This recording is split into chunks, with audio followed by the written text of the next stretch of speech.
Hi friends, ನಮಸ್ಕಾರ. ಇವತ್ತಿನ ವಿಡಿಯೋದಲ್ಲಿ ಹೆಸರುಕಾಳು ಸಾಂಬಾರು ಯಾವ ಥರ ಮಾಡ್ಬೋದು ಅಂತ ತಿಳಿಸ್ಕೊಡ್ತೀನಿ. ಸಾಮಾನ್ಯವಾಗಿ ಎಲ್ಲರೂ ಹೆಸರುಕಾಳು ನೆನ್ನಿಟ್ಬಿಟ್ಟು ಮೊಳಕೆ ಕಟ್ಟಿದ ಮೇಲೆ ಸಾಂಬಾರು ಮಾಡ್ತಾರೆ. ಹಾಗೂ ಮಾಡ್ಬೋದು. ಇದು ಡೈರೆಕ್ಟ್ ಈ ಹೆಸರುಕಾಳು ಸಾಂಬಾರು ಬೇಕು ಅನಿಸಿದರೆ ಡೈರೆಕ್ಟಾಗೂ ಕುಕ್ಕರಲ್ಲಿ ಹಾಕ್ಬಿಟ್ಟು ಮಾಡ್ಬೋದು. ತುಂಬ ಚೆನ್ನಾಗಿರುತ್ತೆ. ಮುದ್ದೆಗೆ, ಅನ್ನ ಸಾಂಬಾರು ಎಲ್ಲ ಚೆನ್ನಾಗಿರುತ್ತೆ. ಟೇಸ್ಟ್ ಅಂತೂ ಸಖತ್ತಾಗಿರುತ್ತೆ. ಒಂದು ಸಲ ಮನೇಲಿ ನೀವು ಟ್ರೈ ಮಾಡಿ, ಹೇಗಿದೆ ಅಂತ ಕಮೆಂಟ್ ಮಾಡಿ.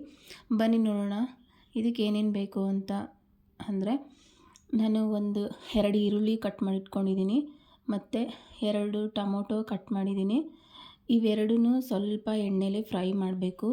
ಡೈರೆಕ್ಟಾಗೂ ಹಾಕ್ಬೋದು. ಫ್ರೈ ಮಾಡಿದರೆ ಅದು ಬೇರೆ ಥರನೇ ಟೇಸ್ಟ್ ಕೊಡುತ್ತೆ. ಮತ್ತು ಒಂದು ಬೌಲಷ್ಟು ಕೊಬ್ಬರಿ, ಮತ್ತು 2 ಬೆಳ್ಳುಳ್ಳಿ, ಸ್ವಲ್ಪ ಶುಂಠಿ, ಹುಣಸೆ ರಸ ಸ್ವಲ್ಪ, ಮತ್ತು 1.5 ಟೀ ಸ್ಪೂನಷ್ಟು ಖಾರದ ಪುಡಿ, 1.5 ಟೀ ಸ್ಪೂನಷ್ಟು MTR ಪೌಡರು, ಸಾಂಬಾರು ಪೌಡ್ರು ಮನೇಲಿ ರೆಡಿ ಮಾಡ್ಕೊಂಡಿರ್ತೀವಲ್ವ ಅದು ಇದ್ದರೆ ಅದು 1 ಟೀ ಸ್ಪೂನ್ ಹಾಕಿ. ನೋಡಿ, ಈರುಳ್ಳಿ ಮತ್ತು ಟೊಮೊಟೊನ ಸ್ವಲ್ಪ ಎಣ್ಣೆ ಹಾಕಿ ಫ್ರೈ ಮಾಡ್ಕೋಬೇಕು.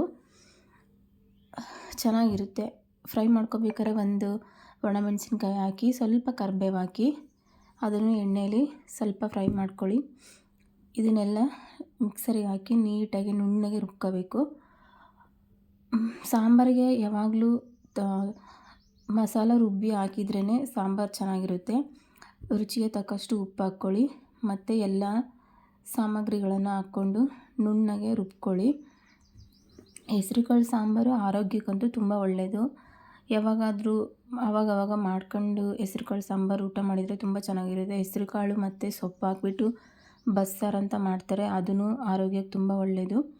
ನೋಡಿ, ಸ್ವಲ್ಪ 1 ಲೋಟದಷ್ಟು ನೀರು ಹಾಕಿ ನುಣ್ಣಗೆ ರುಬ್ಕೋಬೇಕು. ನಾನು ಹೆಸರುಕಾಳನ್ನ 1 ಟೀ ಕುಡಿಯೋ ಲೋಟ ಇರುತ್ತಲ್ವ ಅದರಲ್ಲಿ ಹೆಸರುಕಾಳು ತೊಗೊಂಡಿದ್ದೀನಿ. ಡೈರೆಕ್ಟ್ ನೆನೆ ಇಟ್ಟಿಲ್ಲ ನಾನು. ನೋಡಿ, ಈ ಥರ ಕಾಣಿಸ್ತಾ ಇದೆ. ಈ ಥರ ರುಬ್ಕೋಬೇಕು. ಮತ್ತು ನೀವು ಅನ್ಕೋಬೋದು ಡೈರೆಕ್ಟ್ ಹೆಸರುಕಾಳು ಹೆಂಗೆ ಸಾಂಬಾರು ಮಾಡೋದು ಅಂತ. ಕುಕ್ಕರಲ್ಲಿ ಹಾಕಿದರೆ ಮಾಡ್ಬೋದು. ಒಂದು ಕುಕ್ಕರಿಗೆ 3 ಸ್ಪೂನಷ್ಟು ಎಣ್ಣೆ ಹಾಕಿಬಿಟ್ಟು ಅದಕ್ಕೆ ಸಾಸಿವೆ, ಜೀರಿಗೆ, 1 ಒಣಮೆಣಸಿನ್ಕಾಯಿ, ಒಂದು ಸ್ವಲ್ಪ ಕರಿಬೇವು, ಬೇಕು ಅಂದರೆ ಬೆಳ್ಳುಳ್ಳಿ ಹಾಕ್ಕೊಳ್ಳಿ ಒಗ್ಗರಣೆಗೆ, ಮತ್ತು ಕಟ್ ಮಾಡ್ಕೊಂಡಿರುವಂತಹ ಈರುಳ್ಳಿ ಮತ್ತು ಟೊಮೊಟೊ. ಆಮೇಲೆ ಇದು ಎಣ್ಣೆಲೆ ನೀರು ಹಾಕಬೇಡಿ, ಎಣ್ಣೆಲೇ ನೀಟಾಗಿ ಫ್ರೈ ಆದಮೇಲೆ ನಿಮ್ಗೆ ಸ್ವಲ್ಪ ಉಪ್ಪು ಹಾಕಿ ಬೇಗ ಬೇಯುತ್ತೆ.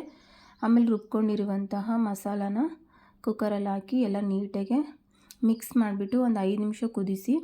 ಮತ್ತು ಹೆಸರು ಕಾಳನ್ನ ವಾಶ್ ಮಾಡಿ ಈ ಥರ ಇಟ್ಕೊಂಡಿದ್ದೀನಿ. ಇದು ಹೆಸರು ಕಾಳು ಡೈರೆಕ್ಟಾಗಿ ಸಾಂಬಾರು ಮಾಡೋದ್ರಿಂದ 3 ವಿಷಲ್ ಹೊಡೆಸಿ, ಮತ್ತು 4-5 ವಿಷಲ್ ಮರ್ತಿತ್ತು ಹೊಡೆಸ್ಬಿಟ್ರೆ ಫುಲ್ಲು ಮೆತ್ತಗಾಗ್ಬಿಡುತ್ತೆ. ಸೊ 2-3 ವಿಷಲ್ ಸಾಕು ಅನಿಸುತ್ತೆ. ನೋಡಿ, ಈ ಥರ ಎಲ್ಲ ಮಿಕ್ಸ್ ಮಾಡಿಬಿಟ್ಟು ನಿಮಗೆ ಸ್ವಲ್ಪ ಸಾಂಬಾರು ಗಟ್ಟಿ ಬೇಕು ಅಂತಂದರೆ ನೋಡಿಕೊಂಡು ನೀರು ಹಾಕ್ಕೊಳ್ಳಿ.